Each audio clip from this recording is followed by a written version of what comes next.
Hello guys, welcome back to the Python basic tutorial series, day 7 class. It's me Ashwath Shetty taking you people to understand the basic concepts of Python.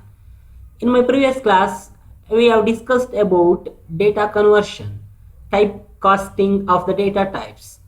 So today we are going to discuss about the flow of control in the Python programming. So before that, we'll see some example programs of whatever we discussed so far. So let us start with the program that is swapping two numbers.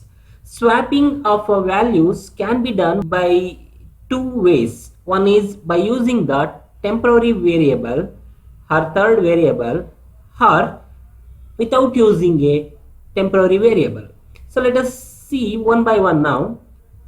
Let's take a variable called a and assign some value 10, and another variable, second variable you take b, assign value 20. Now just display the values of a and b. We know that a is 10 and b is 20. Now I want this should be swapped, the value should be interchanged. So to do so, in the first method we need to store the any one of the value into the third variable, or we call temporary variable. After that we can change the values. Let us check now.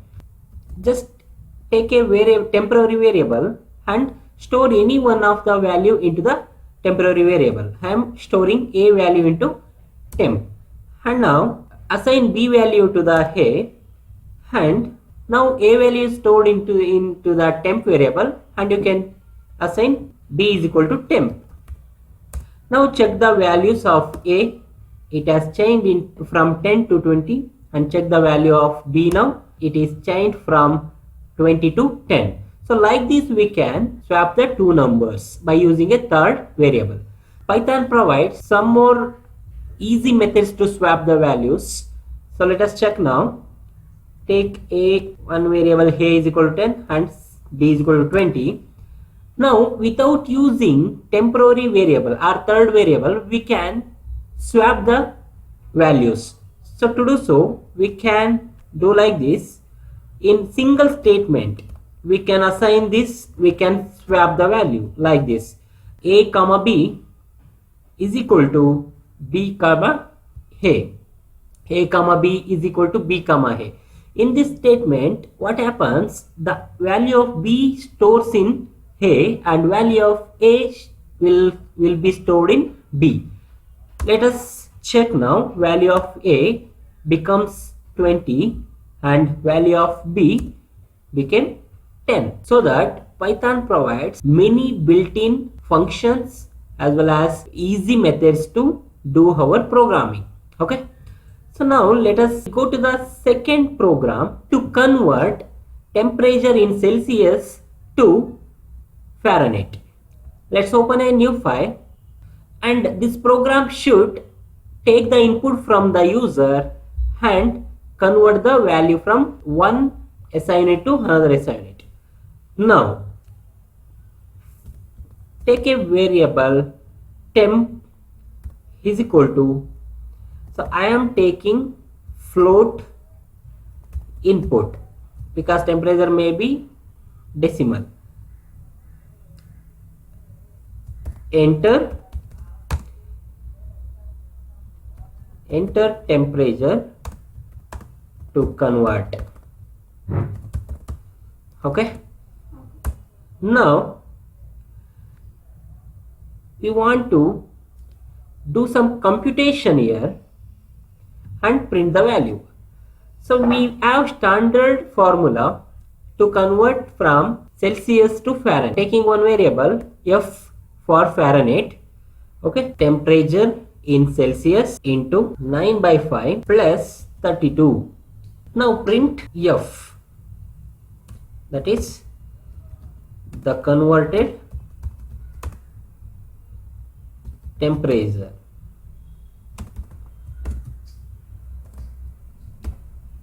Is F. Okay, now run this. Before that we need to save the program. Save, and now run the program. Run.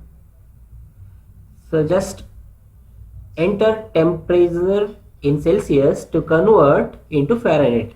So now I am giving 10 as the input. The converted temperature is 50.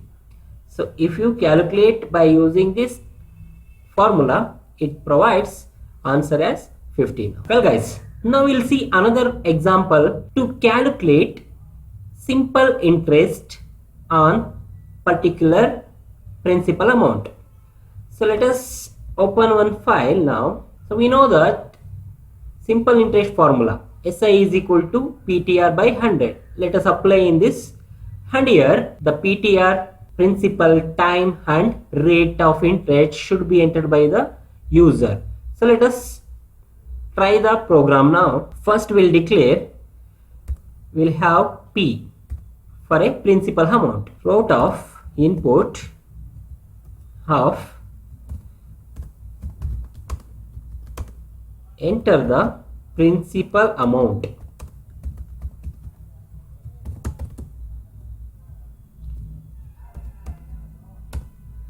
Now T for time, float of input of, enter the time period in years. Okay. Or for rate of interest, this also I am taking float because rate of interest may be in fractional type. Input, enter the rate of interest.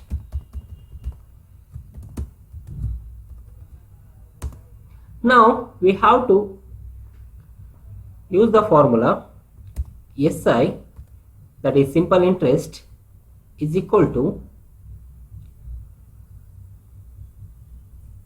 T into R. So we use parenthesis here, divided by 100. So before that, convert here into months. Okay, T is equal to T into 12. Okay, it will convert in the form of months. Okay, now save the program. Now run the program. Enter the principal amount. I am entering 10,000 as a principal amount. Enter the time period. I will give time period 2 years. Rate of interest 3.5 I will give. Okay, sorry, I did not print the SI here. Now let's print the SI now. Okay, save. Once again you will run the program, give the input 10,000 to 3.5. so value, that is SI, is 8,400. Now let's modify this. The payable interest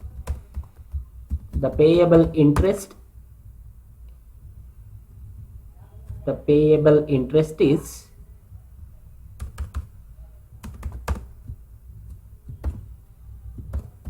SI. Now in the same program we can find out payable amount for settlement. For that, what we can do, for that, take another one variable, that is payable amount is equal to SI plus principal. So whatever the principal amount and whatever the interest we will get, the addition of interest and principal amount will become as a payable amount for a settlement. Now print the payable amount is for settlement.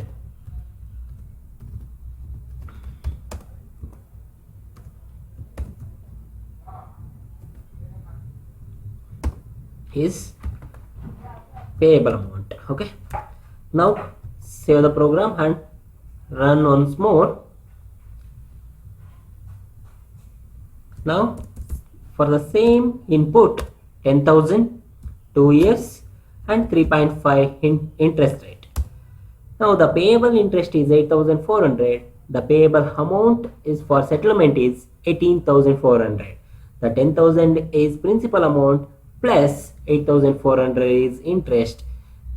The summation of both the value became the payable amount for settlement. Understand, right? Well guys, now we'll see another example program to calculate how many days a work will be completed by 3 persons. Let us write a program. Here we need 3 persons, say ABC. Okay, A is equal to float of input, enter the value of our days for A. Okay, take B and float of input, enter the days for B, and same like C, float input, enter the days for C. Now to calculate the work done by the 3 persons, we have a formula. We need to enter that statement. Now for that I will take another one variable, work completion WSC is equal to A into B into C divided by A into B plus B into C plus C into A. Okay, now print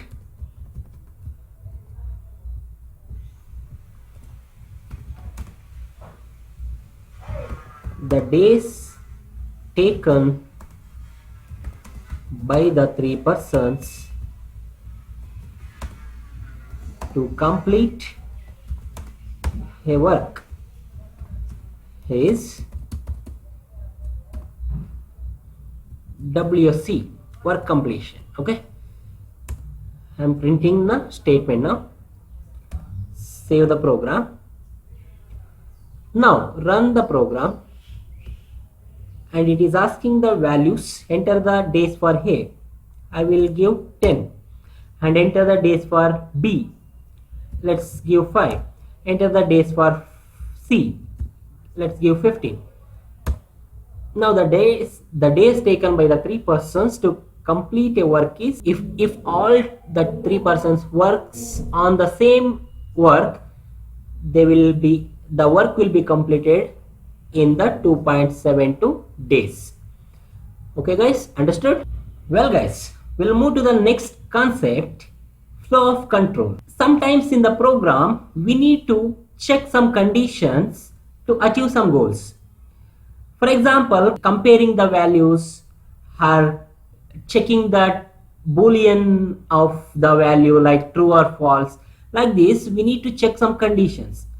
So whenever we need to work on that type of conditions, we have the concept called flow of control, that is selection or repetition of statements. Flow of control is nothing but the order of execution of a statements in the program.